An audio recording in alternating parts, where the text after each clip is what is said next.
ভারতের গুরুত্বপূর্ণ ও পরিকল্পিত শহরগুলোর মধ্যে অন্যতম শহর পশ্চিমবঙ্গ রাজ্যের কলকাতার নিউ টাউন। পরিকল্পিত এই শহরেই অনেকটা প্রকাশ্যে খুন হয়েছেন বাংলাদেশের সংসদ সদস্য আনোয়ারুল আজিম আনার।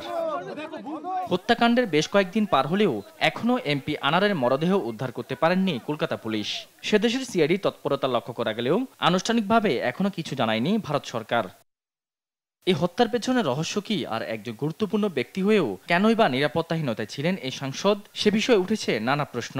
এমন হত্যাকাণ্ডে ভারত কোনোভাবেই দায় এড়াতে পারেন না বলে মনে করেন আন্তর্জাতিক বিশ্লেষকরা।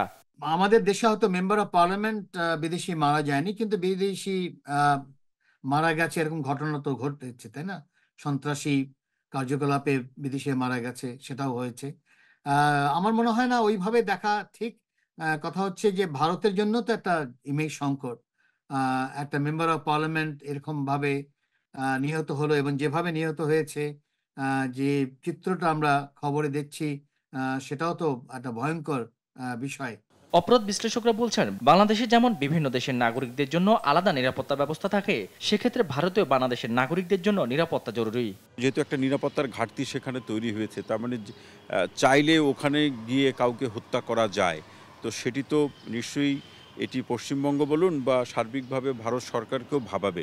সুতরাং এই বিষয়টা তারা আলাদাভাবে দেখবে বলে আমার কাছে মনে হয়। গুরুত্বপূর্ণ ব্যক্তি হওয়ায় ভারতে যাওয়া অবহিত করা জরুরি ছিল উল্লেখ করে সাবেক আইজিপি AKM শহীদুল হক বলেন, এমপি আনারের হত্যায় ভারতের কেউ জড়িত কিনা তা দ্রুত খুঁজে বের করার দায়িত্ব দেশটির আইন শৃঙ্খলা বাহিনীর।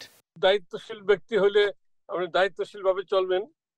আপনি নিজে যদি মনে করেন যে আপনার নিরাপত্তা বিঘ্ন হতে পারে, আপনার শত্রু আছে, তাহলে সেটা আগে থাকতেই আপনি সংশ্লিষ্ট